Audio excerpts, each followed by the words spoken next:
Good morning, students. How are you all? Welcome again. English की class में आपका फिर एक बार स्वागत है। कैसे हैं आप सब?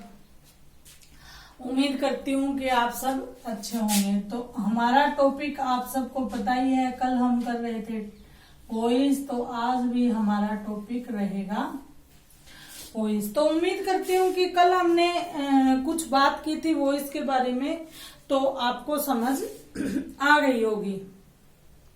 वॉइस एक्चुअली क्या है कि हम इसमें दो तरह की बात करेंगे, या तो इसमें क्रिया को करने वाला मुख्य भूमिका निभाएगा, या क्रिया की जा रही है और जैसे जिसके लिए क्रिया की जा रही है या फिर जिस पर क्रिया करने का फल या प्रभाव पड़ रहा है, उसको हम मुख्यतः लीड रोल में लेंगे। ठीक है, तो हमने बात की थी वॉइस दो प्रकार के होते हैं, एक्टिव वॉइस, पैसिव।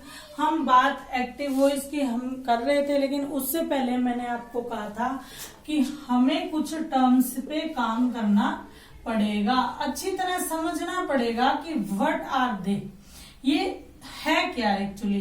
तो हमने बात की थी सब्जेक्ट की। सब्जेक्ट जिसको हिंदी में कहेंगे कर्ता। देखिए, मैं बार बार आपको एक चीज कहती हूँ कि लैंग्वेज हर कोई सीख सकता है, कितनी ही लैंग्वेज सीख सकता है, और उसकी ग्रामर वो अपनी मदर लैंग्वेज में भी अंडरस्टैंड कर सकता है, और समझ में भी जब आएगी जब हम उसको अपनी मदर लैंग्वेज में, या जो हमारा कंसेप्ट स्ट्रोंग होगा उसमें समझें। कर्ता सब्जेक्ट मतलब क्रिया को भी हटा देते हैं, क्रिया करने वाला। कैसे? एक सेंटेंस लिखती हूं, मैं पढ़ा रही हूं। अब इसमें क्या काम किया जा रहा है? पढ़ाने का। क्रिया मतलब काम ही है। ठीक है, काम क्या हो रहा है? पढ़ाने का। किसके द्वारा हो रहा है? मैं के द्वारा, आई के द्वारा। तो इसमें मुख्य भूमिका किसकी रही? क्रिया को करने वाला क्या होगा? सब्जेक्ट। बल्कि इस वाक्य को हम थोड़ा एनरिच कर देते हैं, मैं बच्चों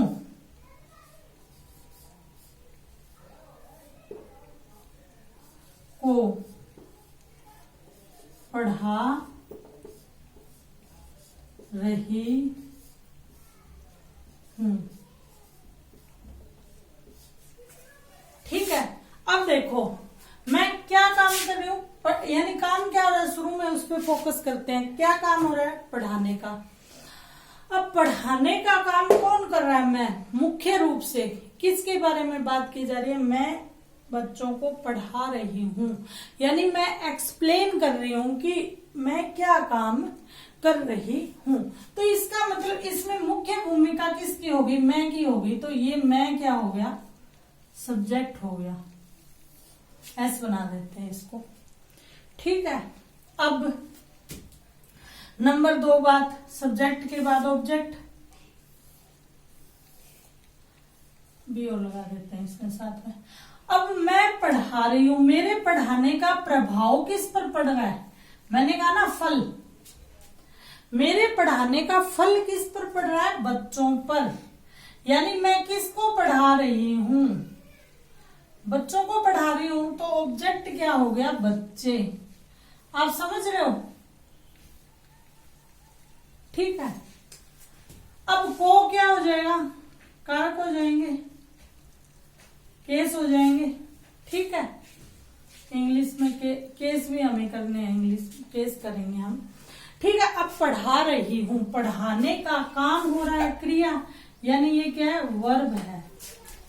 अब रही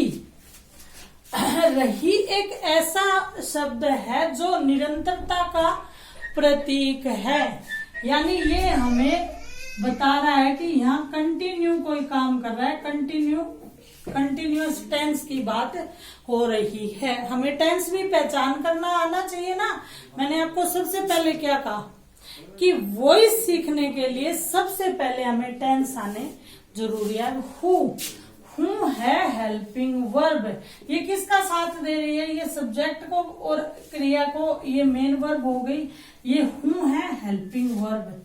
तो मैंने क्या कहा था आपको, सब्जेक्ट जरूरी है वॉइस में जाने से पहले आना, ऑब्जेक्ट जरूरी है, हेल्पिंग वर्ब जरूरी है, प्रोनाउन या नाउन जरूरी। वो क्यों है? क्योंकि ये सब्जेक्ट है और जो ऑब्जेक्ट है ये क्या होंगे? या तो होंगे नाउन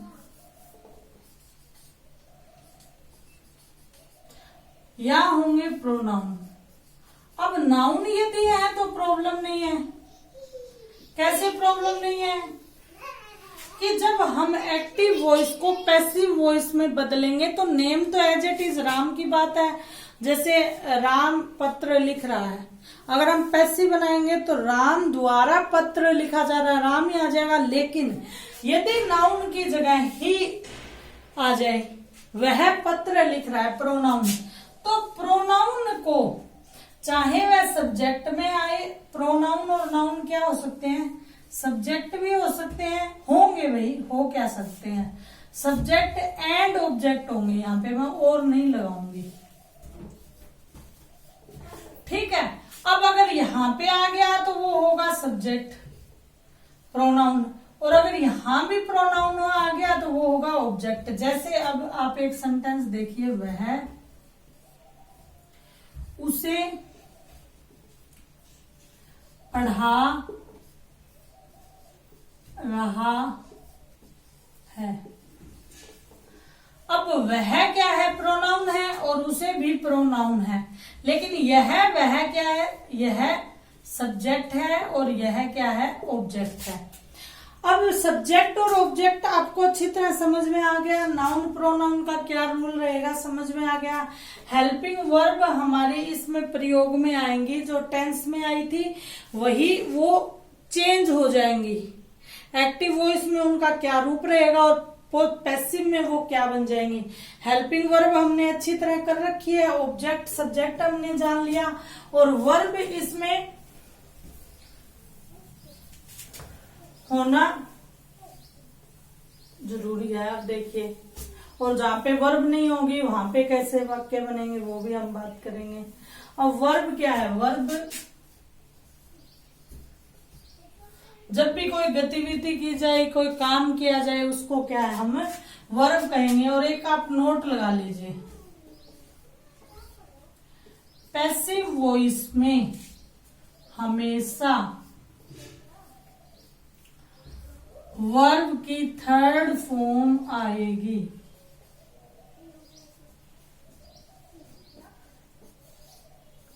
ठीक है। वह एक्टिव वॉइस में वर्ब की फॉर्म अकॉर्डिंग टू सब्जेक्ट आएगी। आप समझ गए?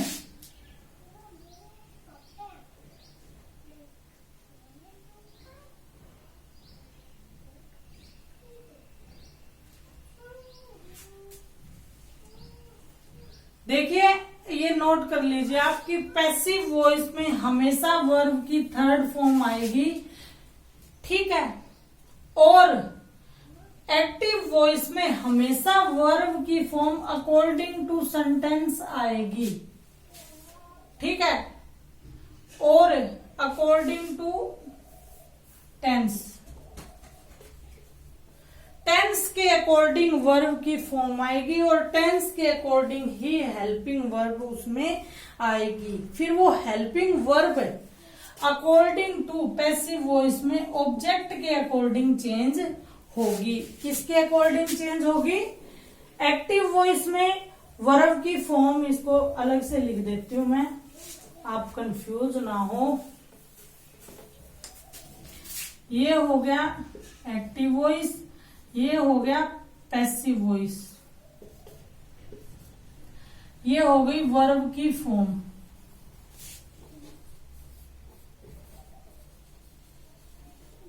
अब एक्टिव वॉइस में वर्ब की फॉर्म सब्जेक्ट के अकॉर्डिंग आएगी, सब्जेक्ट के अकॉर्डिंग, ठीक है, हेल्पिंग वर्ब टेंस के अकॉर्डिंग। और पैसिव वॉइस में वर्ब की फॉर्म ऑब्जेक्ट के अकॉर्डिंग आएगी। इतनी बात आपके समझ में आ गई? ये तो थी सिंपल सी चीजें।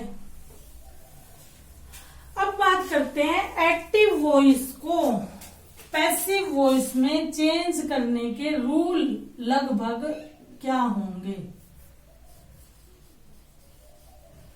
रूल्स ऑफ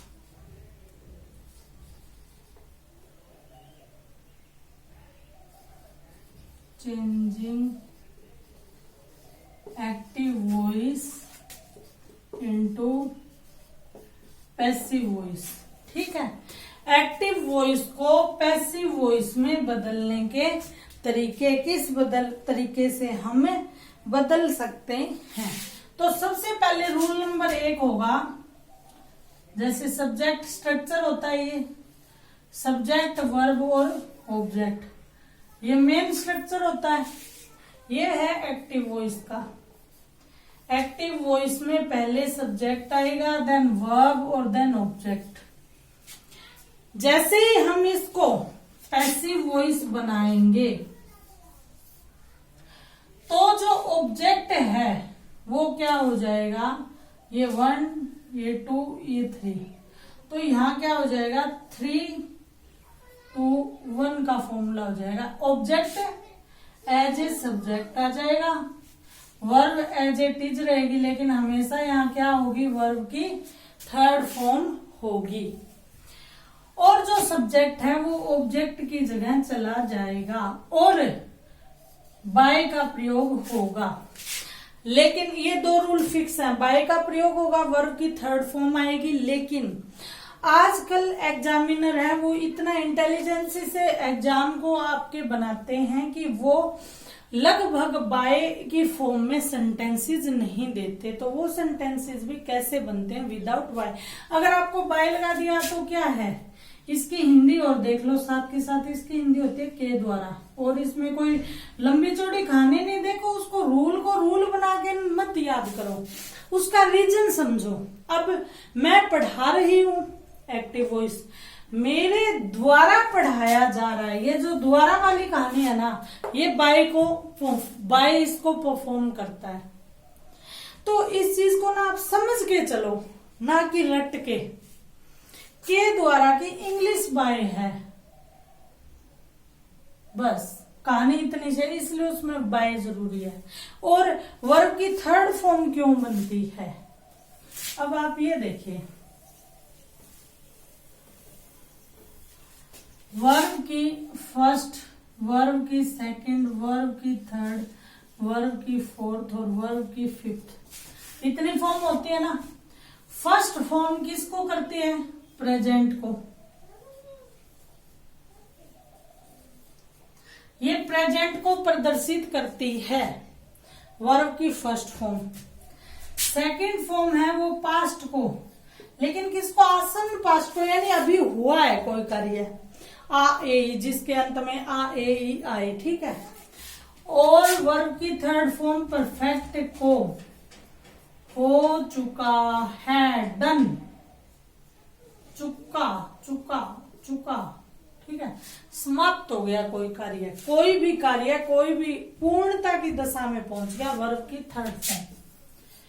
फोर्थ होती है कंटिन्यूटी, इसीलिए कंटिन्यूअस टेंस में आती है, इसमें निरंतरता का मुद्दा रहता है, कोई भी कार्य निरंतर चल भी रहा है पिछले कई समय से। और फिफ्थ SCIES की फॉर्म होती है, यानी ये एक तरह से वर्ब की फर्स्ट फॉर्म के साथ ही इसका एस या एस जुड़ने पर वर्ब की फिफ्थ फॉर्म बन जाती है। ठीक है, एक तरह से प्रेजेंट में ही काम करेगी। अब आप देखिए वर्ब की थर्ड पैसिव वॉइस में कंपल्सरी क्यों आएगी, इसका मतलब आप समझ गए, चुका हो, कोई काम समाप्त हो गया। ठीक है, अब आप एक हिंदी में ही समझिए पहले। ठीक है, मैं पढ़ा रही हूं। ठीक है, अब इसको पैसिव वॉइस में बनाना है। ठीक है, तो क्या हो जाएगा, मेरे द्वारा पढ़ाया, समझ गया, गया।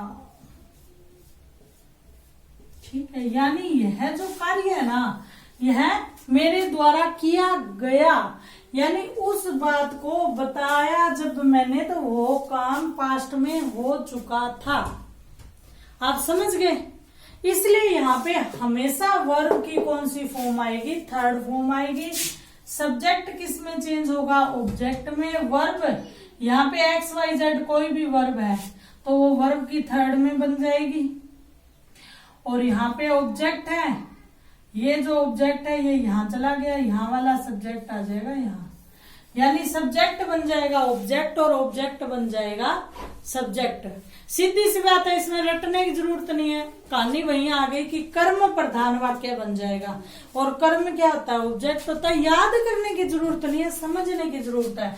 इसमें कर्ता प्रधान होगा तो कर्ता सब्जेक्ट होता है, इसमें कर्म प्रधान होगा तो कर्म क्या है, ऑब्जेक्ट है। सीधी सी बात है ना। डोंट बी कंफ्यूज नहीं होना, सिंप्लीफाई करो अपने आप को और अपनी स्टडी को भी। सिंपल चीजें ज्यादा समझ में आती है ना।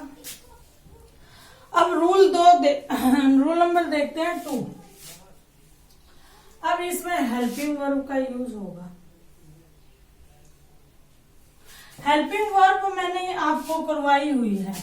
ठीक है, उसके रूल क्या है, हेल्पिंग वर्ब का यूज होगा और उसमें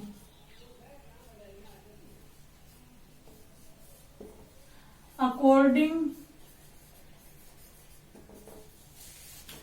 टू ऑब्जेक्ट। अब देखो, मैं सब्जेक्ट को ऑब्जेक्ट को सब्जेक्ट नहीं कहूंगी, आप इस चीज को दिमाग में बिठा के रखना कि कर्म वाच्य में कर्म प्रधान होगा तो मैं ऑब्जेक्ट की बात करूंगी, यानी ऑब्जेक्ट अपने आप में सब्जेक्ट हो गया कर्म वाच्य में। ठीक है, अकॉर्डिंग टू ऑब्जेक्ट